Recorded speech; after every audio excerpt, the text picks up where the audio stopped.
Twelfth ஸ்டாண்டர்டுக்கு good morning. So இந்த வருஷம் டுவெல்த் ஸ்டாண்டர்ட் எக்ஸாம் வந்துருச்சு. ஸோ சீக்கிரம் எல்லோரும் ரெடி ஆயிருங்க. ஸோ இன்றைக்கி நம்ம டுவெல்த் ஸ்டாண்டர்டில் முக்கியமான டாபிக் என்ன பார்க்குறோன்னா, ரியோஆப்டிக்ஸில் refraction at a spherical surface அப்படிங்கிற டாபிக் பார்க்குறோம்.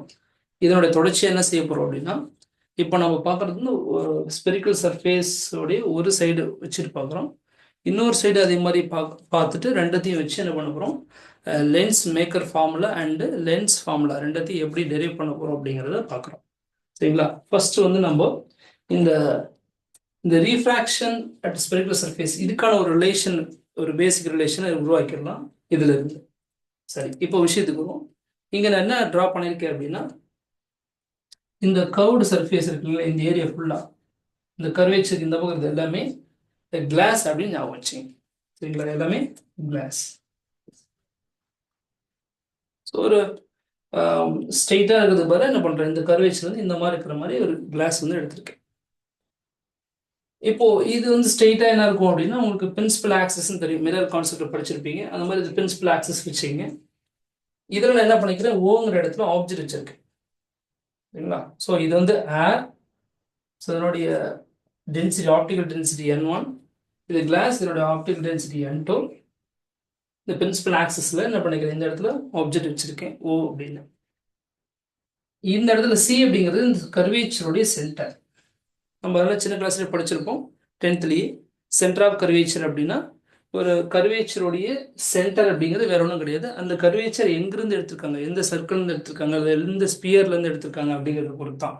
நம்ம சின்ன கிளாஸில் ஆர்க்லாம் போட்டிருப்போம். என்ன பண்ணுவோம், இந்த இடத்துல அப்படி வச்சு ஆர்க் போடுவோம். அப்போ இந்த ஆர்க்குன்னு சென்டருக்கான இருக்கு, அது இந்த சென்டர், அந்த சர்க்கிள், அது அந்த ஃபுல்லாக வரைஞ்ச ஒரு சர்க்கிள் இருக்கு இல்லைங்களா, அந்த சர்க்கிளோடைய சென்டர் தான் ஆர்க்கோடைய சென்டர். அதே போல ஒரு ஸ்பியர் அப்படின்னா, அந்த ஸ்பியருடைய சென்டர் தான் இங்க இந்த கர்வேச்சரோட சென்டர். ஒரு ஸ்பெரிக்கல் பால்ல இருந்து என்ன பண்ணிக்கிறோம், இந்த மாதிரி ஒரு பீஸ் கட் பண்ணி எடுத்துருக்கோம் அப்படின்னா, அது ஸ்பெரிக்கல் பாலோடைய சென்டர் தான் இந்த கர்வேச்சரோட சென்டர். அதே போல இந்த ஆர் அப்படிங்கிறது அந்த ரேடியஸ் ஆஃப் திஸ் கர்வேச்சர். எந்த ஸ்பியர் இருந்து எடுத்திருக்கோமோ அந்த ஸ்பியருடைய ரேடியஸ் என்னவோ அதே ரேடியஸ் அந்த கர்வேச்சர் இருக்கும். ரைட். அப்புறம் இந்த கர்வேச்சர்ல இருந்து, இது கிளாஸ் இல்லைங்களா, இந்த இடத்துல இருந்து இது வந்து நம்ம ஆப்டிக்கல் சென்டர் அப்படின்னு சொல்லுவோம். இங்கிருந்து இது வரைக்கும் உள்ள டிஸ்டன்ஸ் ஆப்ஜெக்டோட டிஸ்டன்ஸ், அதனால அது யூன்னு சொல்லி நம்ம மென்ஷன் பண்ணியிருக்கோம். மிரர்ல எப்படி பண்றோமோ அதே போல. அதே போல இது வந்து சென்டர்ல இருந்து இந்த பாயிண்ட் ஆஃப் இன்சிடென்ட், ஏன்னா இப்போ இங்கிருந்து பார்த்தீங்கன்னா ஒரு லைட் ரேஸ் இங்கே போய் விழுது அப்படின்னு மாதிரி எடுத்திருக்கீங்க. அப்போ இந்த பாயிண்ட் தான் பாயிண்ட் ஆஃப் இன்சிடென்ட். இந்த பாயிண்ட்லேருந்து சிக்கு வரக்கூடிய ஒரு ஸ்ட்ரெயிட் லைன் தான் நார்மல். ஏன்னா நம்ம ஒரு சாதாரண சர்ஃபேஸில் பார்த்தீங்கன்னா இப்படி வரைஞ்சோம்னா இது பர்பெண்டிகுலராக இருந்தால் இது நார்மல் சொல்கிறோம். பட் கர்வ்டு சர்ஃபேஸ்க்கு நார்மல் அப்படின்னா, அது எந்த லைன் டுவர்ட்ஸ் சென்டர் நோக்கி வரைகிறோமோ அந்த லைன் தான் நார்மல் சொல்லுவோம். அப்போ இந்த டேஷ் லைன்ஸ் இங்கே நார்மல்.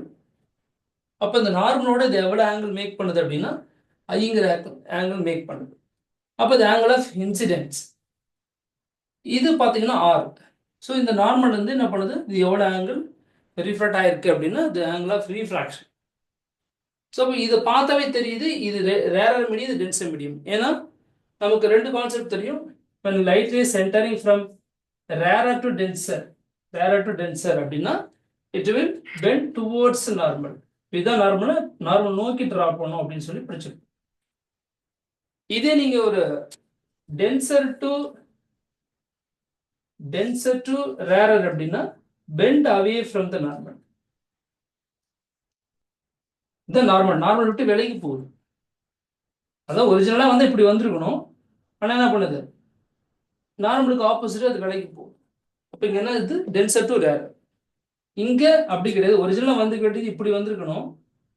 இந்த மீடியத்துல இந்த கிளாஸ் உள்ள வரதுனால என்ன பண்ணுது, இது பெண்ட் ஆகுது. அப்போ இது டென்சர் மீடியனால என்ன பண்ணுது, நார்மல் நோக்கி டிராவல் பண்ணுதுன்னு சொல்றாங்க. அது மாதிரி இங்க இப்படி இந்த லைன் இப்படிதான் ஆக்சுவலி போயிருக்க வேண்டியது. இந்த ஸ்பெரிக்கல் சர்ஃபேஸ் இருக்கனால என்ன பண்ணுது, அது இந்த நார்மல் நோக்கி பெண்ட் ஆகுது. இப்படி போக வேண்டிய லைன் என்ன பண்ணுது, திரும்பி இப்படி போகுது. ஸோ அப்போ இந்த ஆப்ஜெக்ட்ல இருந்து ஒரு லைன் என்ன பண்றாங்க, பிரின்சிபல் ஆக்சஸ் வழியா எடுத்திருக்காங்க. இன்னொன்னு இந்த இந்த பாயிண்ட்ல இன்சிடென்ட் ஆகி according to law of refraction பிரகாரம் பெண்ட் ஆகி என்ன பண்ணுது, இங்க உள்ள வரும். இப்போ இந்த ரெண்டு லைட் ரேஸ் மீட் பண்ற இடம் தான் நமக்கு இமேஜ் ஃபார்ம் ஆகிற இடம். ஆனால் அது ஐன்னு மென்ஷன் பண்ணியிருக்கேன். ஸோ அப்போ இமேஜோட டிஸ்டன்ஸ் என்ன செய்யறோம் நம்ம v அப்படின்னு சொல்லி மென்ஷன் பண்ணுறோம். அப்போ object distance u, image distance v, இது ரேடியஸ் ஆஃப் கர்வேச்சர், இதெல்லாம் இப்போ உங்களுக்கு தெரியும். இது angle of incidence, angle of refraction அப்படிலாம் உங்களுக்கு தெரியும். இப்போ இதுல இருந்து நம்ம என்ன செய்யறோம், நம்ம இந்த ரீஃப்ராக்ஷனுக்கான இந்த டெரிவேஷன் வந்து நம்ம டெரிவ் பண்ண போறோம். சரி, ஃபர்ஸ்ட் என்ன செய்யறோம் அப்படின்னா, இதுல இருந்து நம்ம ஒரு 3 tan θ எடுக்க போறோம். ஸோ ஃபர்ஸ்ட் 3 ட்ரையாங்கிள் பார்க்க போறோம். 3 ட்ரையாங்கிள் என்னன்னா, இங்க பாருங்க, இந்த இடத்துல நம்ம என்னன்னு மென்ஷன் பண்ணியிருக்கோம், இது எம்னு மென்ஷன் பண்ணியிருக்கோம். இந்த ஆப்ஜெக்ட்னால O, இது சினா C, centre of curvature C, இது வந்து ஐ இமேஜுக்கு ஐ கொடுத்துருக்கோம். இப்போ 3 ட்ரையாங்கிள் எடுத்துக்கிறோம். ஃபர்ஸ்ட் ட்ரையாங்கிள் பார்த்தீங்கன்னா NOM, NOM. ஃப்ரம் NOM எடுத்துட்டோம்னா NOM, சரிங்களா, NOM. அப்போ இந்த ட்ரையாங்கிள் NOMல நான் என்ன பண்றேன், tan NOM, tan NOM. அப்ப என்ன அர்த்தம், இந்த ஆங்கிள். அப்போ tan என்ன செய்வோம், ஆப்போசிட் பை adjacent. ஆப்போசிட் என்னது, NM பை adjacent என்னது OM. So next triangle இது NMC அடுத்து NCM அப்படின்னு கூட வச்சு. நெக்ஸ்ட் ட்ரையாங்கிள் இங்க இருக்க மாதிரி போட்டுருங்க.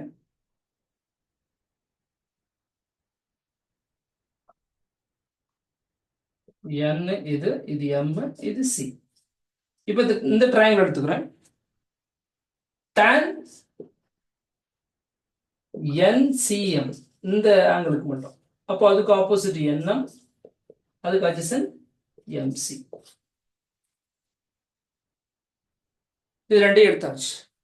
நெக்ஸ்ட் பாத்தீங்கன்னா tan NIM எடுக்க போறோம். அதுக்காக என்ன செய்யறேன், இந்த NIM ட்ரையாங்கிள் எடுத்துக்கிறேன். NIM ட்ரையாங்கிள் எடுத்து, அப்போ அதுவும் இதே மாதிரி தான் வரப்போகுது. N இங்க M இங்க I. இப்போ tan NIM நான் கொஞ்சம் கேமரா கிளாரிட்டி.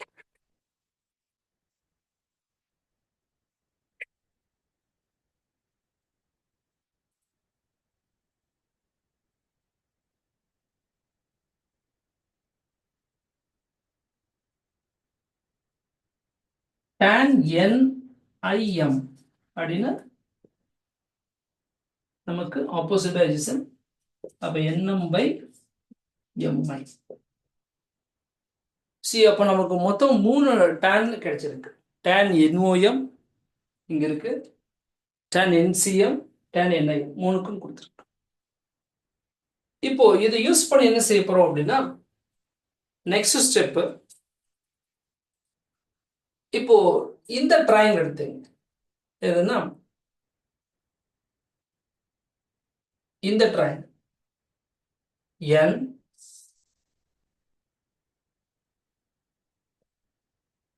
NO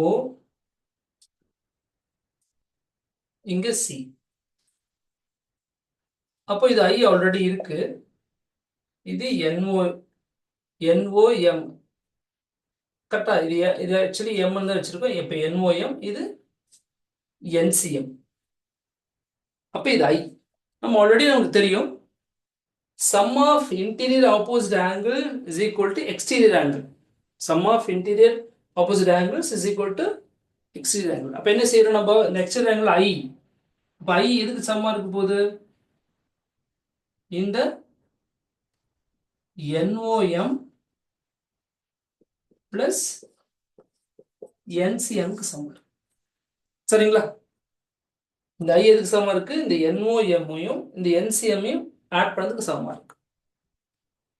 சரி, இப்போ நமக்கு NOM NCM தெரியாது, ஆனா நமக்கு tan NOM tan NCM தெரியும். அப்ப அதுல இருந்து என்ன சார் செய்யலாம் அப்படின்னா, நம்ம ஆல்ரெடி சில கான்செப்ட் படிச்சிருப்போம். அதாவது ஃபார் ஸ்மால் ஆங்கிள்ஸ் அப்படின்னு எடுக்கும்போது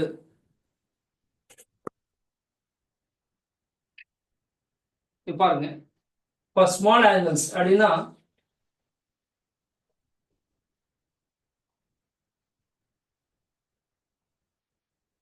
ஆல்ரெடி நமக்கு தெரியுது என்னது tan NOM is equal to NM by OM அப்படி நமக்கு தெரியும். இது என்ன பண்றோம், இங்கே நம்ம வரிசையை எழுதிக்கலாம். NIM is equal to tan NIM is equal to NM by MI. NM by MI அடுத்தது NOM அப்படிங்கிறது NM by OM, ரைட். இப்போ நான் சொல்ல வந்தது ஃபார் ஸ்மால் ஆங்கிள்ஸ். இப்போ for example sin theta for small ஆங்கிளுக்கு இந்த தீட்டா என்ன பண்றோம்னா அப்படியே சைனோட வேல்யூ எடுக்கிறது போல வெறும் தீட்டாவே என்ன பண்ணலாம், அது ஈக்குவல் பண்ணிக்கலாம் அப்படின்னு சொல்றாங்க. அதாவது சைனுடைய ஆங்கிள் அப்படின்னா இது டிக்ரிமெண்டரி ரேஷியோ நமக்கு தெரியும். இப்போ உதாரணத்துக்கு sin 30 எடுத்துட்டோம்னு வச்சுக்கோங்களேன், இந்த ரேஷியோ என்ன இருக்கும் பாருங்க.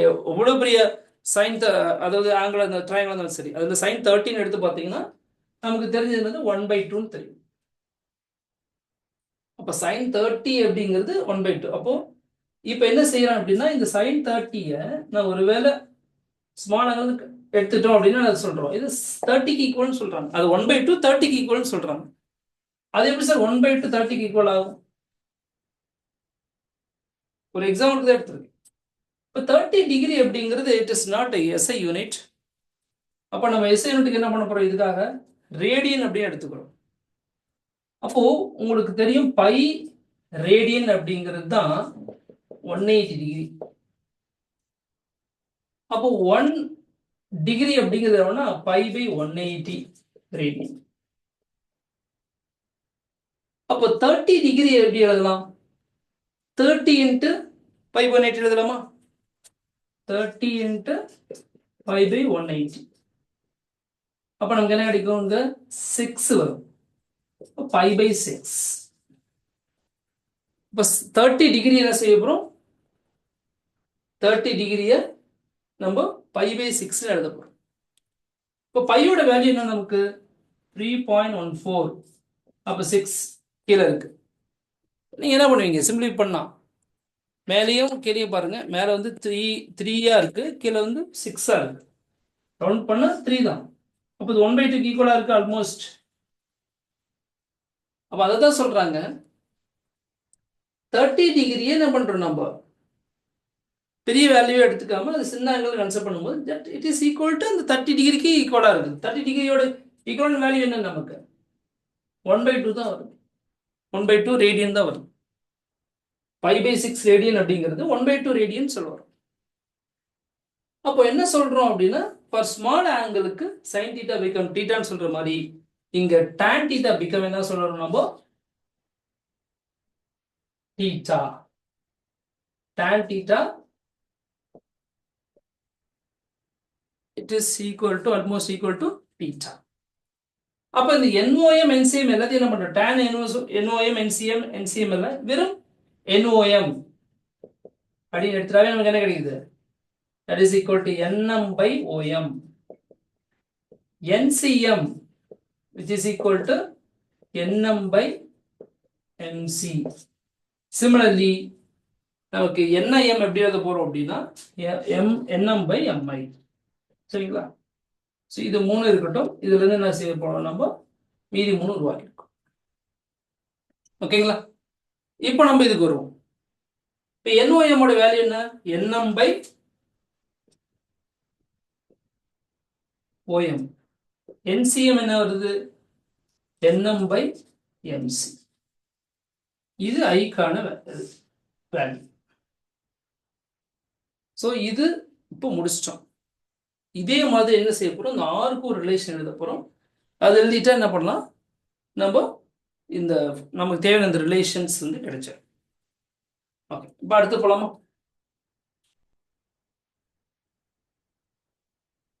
இப்போ tan NIM என்ன சொன்னா NM by MI அதை எழுதிக்கலாம். NIM is equal to NM by MI. இப்போ sum of interior opposite angles is equal to exterior angle சொல்லி பார்த்தோம். அதே போல இங்க என்ன செய்ய போறோம் அப்படின்னா, இந்த ஆரோட வேல்யூ அப்படிங்கிறது எதுக்கு ஈக்குவலா இருக்கும்? ஆரோட வேல்யூ இந்த என்சிஎம் என்ஐஎம் இதுல இருந்து எப்படி இது வித்தியாசப்படுது அப்படின்னு பார்க்கணும்.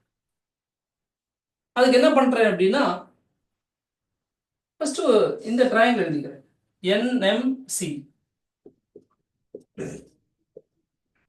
என்எம்சி எழுதியாச்சு. அடுத்தது இன்னொரு ட்ரையாங்கிள் இருக்கு, அதையும் எழுதிக்கிறேன். என்எம் இங்க ஐ இருக்கு. இப்போ இந்த என்எம் அப்படி இந்த எம்ங்கிறது நமக்கு ரைட் ஆங்கிள் இந்த இடத்துல. ஸோ ரெண்டுக்குமே சேம் ரைட் ஆங்கிள் தான். ஆனா இந்த இடத்துல பாத்தீங்கன்னா இது நான் டீட்டா வச்சுக்கிறேன்னு வச்சுக்கோங்க. டீட்டா வச்சுக்கலாம், அது வேற ஏதாவது லெட்டர் கூட வச்சுக்கலாம். என்ன ஆல்ஃபா வச்சுக்கலாமா? இது ஆல்ஃபான்னு வச்சுக்கலாம். இப்போ இது ஆல்ஃபா. அப்போ ஆல்ஃபா பிளஸ் ஆர் தான் ஆகுனா இது ஃபுல்லா என்ஐஎம் எடுக்கும் போது ஆல்ஃபா பிளஸ் ஆர் தான் இந்த ஆங்கிள். Alpha plus R. அப்போ இது என்ன எடுத்துக்க போறோம்? பீட்டா. இது பீட்டா.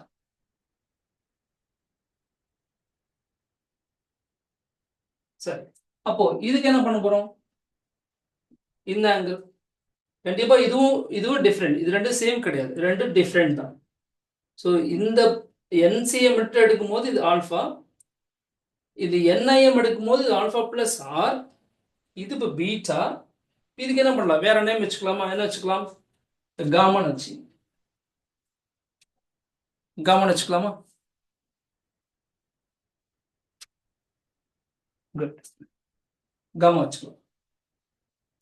சரி, கிளியரா இருக்கான்னு பார்த்தேன். இப்போ இந்த மூணுலையும் பாருங்க, உங்களுக்கு எல்லாத்தையும் ஆட் பண்ணா உங்களுக்கு 180 கிடைக்கும். அப்போ இது 90 டிகிரியா? அப்போ 90 degree plus alpha plus beta which is equal to இங்க என்ன கிடைக்குது? 90 degree plus alpha plus R plus gamma. இதெல்லாம் நமக்கு என்ன கிடைக்குதுன்னா ரெண்டு ஈக்குவல். ஏன்னா இதுவும் இந்த ட்ரையாங்கிள் ஆட் பண்ண 180, இது ஆட் பண்ண 180.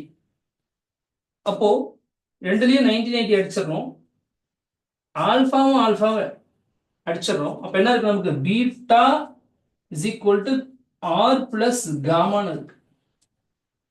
இது ஆறு, இது காமா. இப்போ நமக்கு ஆர் அப்படிங்கிறது என்னன்னா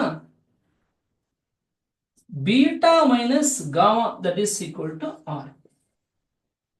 பீட்டா மைனஸ் இதுவும் இந்த காமா, பீட்டாவிலிருந்து காமா கழிச்சோம் அப்படின்னா நமக்கு என்ன கிடைக்குது?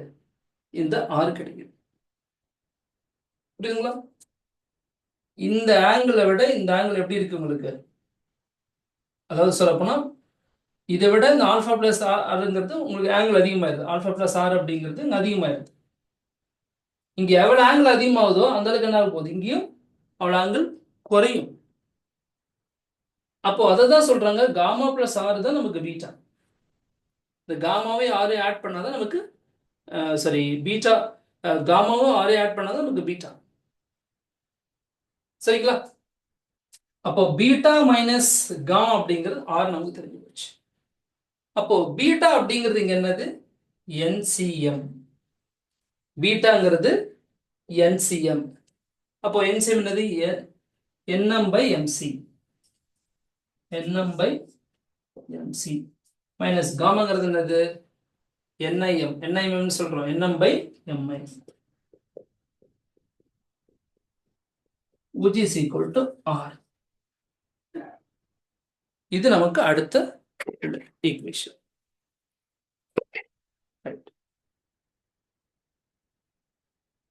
சரி, நீங்க ஒரு வாட்டி இதை நீங்க ரீப்ளே பண்ணி பார்த்துங்க, ஏன்னா அப்பதான் உங்களுக்கு புரியும்.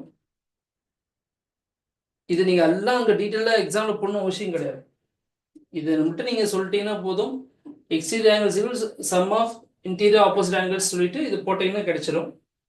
அண்ட் இங்க எடுக்கும்போது என்ன பண்றீங்கன்னா இந்த NCM minus NIM is equal to R அப்படின்னு எழுதிட்டு நீங்க என்ன பண்ணலாம், அடுத்த ஸ்டெப் போட்டீங்கன்னா புரியறதுக்காக வேண்டியது எக்ஸ்பிளைன் பண்ணியிருக்கேன். ஓகே, அடுத்து போலாங்களா? ஓகே, இப்போ நமக்கு இந்த டயக்ராம் நமக்கு தேவையில்லை, நம்ம எடுத்துடலாம்.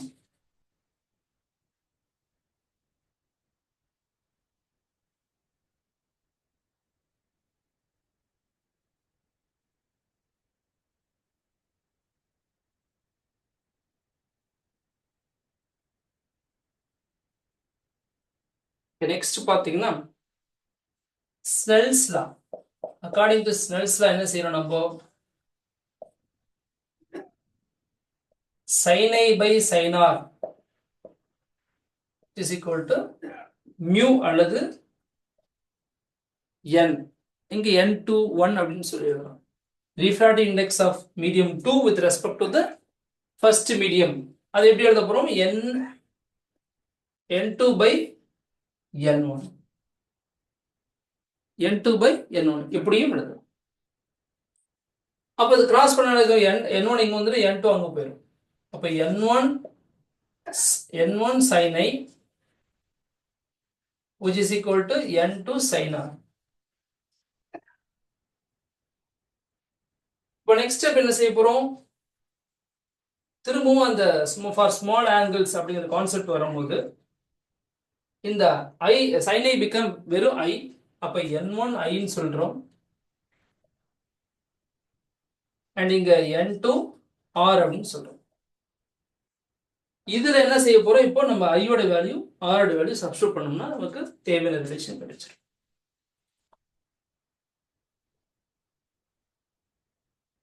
இப்போ n1 i யோட வேல்யூ என்ன, nm by om plus nm by mc which is equal to n2 into r ஓட வேல்யூ என்ன, nm by mc minus nm by mi. அவ்வளவுதான், இது சப்ஸ்டிட்யூட் பண்ணியாச்சு. இப்போ நம்ம ரீஅரேஞ்ச் பண்ணோம்னா நமக்கு தேவையானது எல்லாமே கிடைச்சிடும்.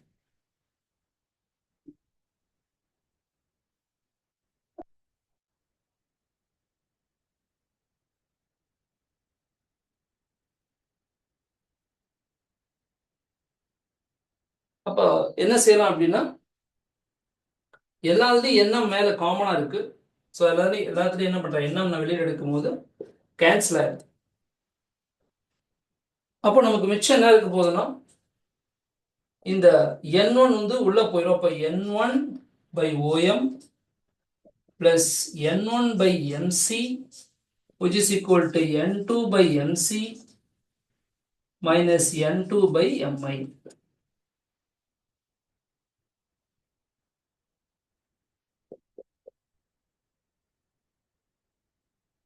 இப்போ இந்த mc டேர்ம் அப்படி கொண்டு போயிடணும். அப்ப என்ன இருக்கும், n1 by om plus n2 by mi which is equal to n2 by mc minus n1 by mc. சரிங்களா?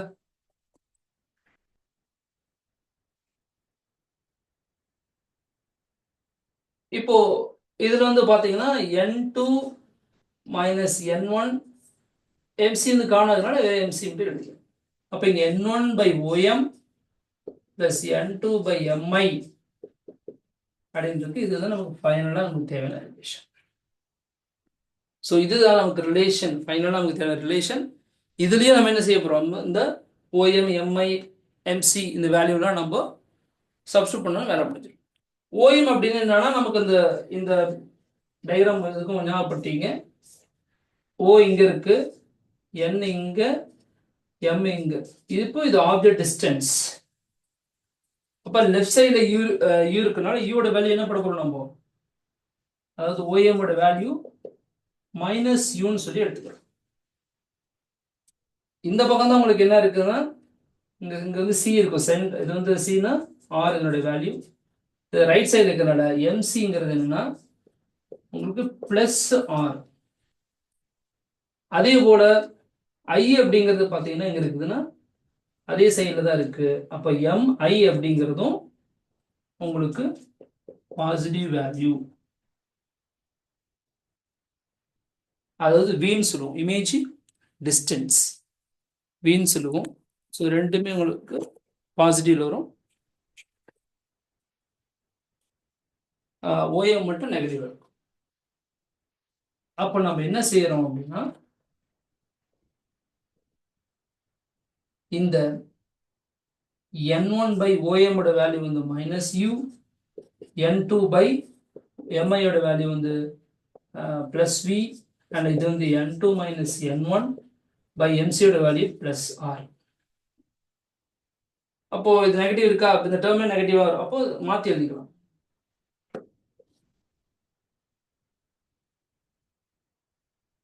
n2 by v minus n1 by u which is equal to n2 minus n1 by the relation இந்த spherical சர்ஃபேஸ்க்கான relation. இந்த relation எப்படி நம்ம இந்த சர்ஃபேஸ்க்கு இப்போ spherical surface இந்த பக்கம் எடுத்துட்டு அந்த பக்கம் ஏர் இருந்துச்சு இல்லையா, அதே கான்செப்ட் நம்ம இந்த பக்கம் இருந்து இந்த பக்கம் இருந்து லைட் ரேஸ் உள்ள போற மாதிரி எடுத்தோம் இல்லைங்களா, அதே உள்ள இருந்து வர மாதிரி இப்படின்னு சொல்லிட்டு ரெண்டு கான்செப்ட் எடுத்து நம்ம பண்றோம். நம்ம lens maker formula and lens formula வந்து உருவாக்கும். ஸோ இதான் நமக்கு ஃபைனல் ரிலேஷன். பார்த்துங்க எப்படி போட்டாங்க. ஸோ இதில் நமக்கு n2ங்கிறது ரீஃப்ராக்டிவ் இண்டெக்ஸ் ஆஃப் கிளாஸ், இது ஏர், n1ங்கிறது இது இமேஜ் டிஸ்டன்ஸ், ஆப்ஜெக்ட் டிஸ்டன்ஸ், இது அந்த radius of curvature.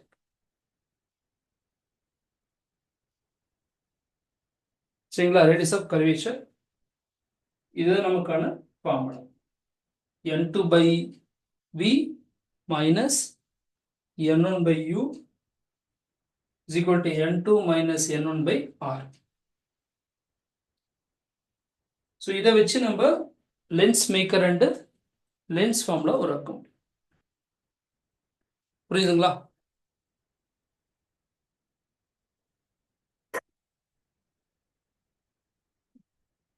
Thank you. Next வீடியோவில் பார்ப்போம்.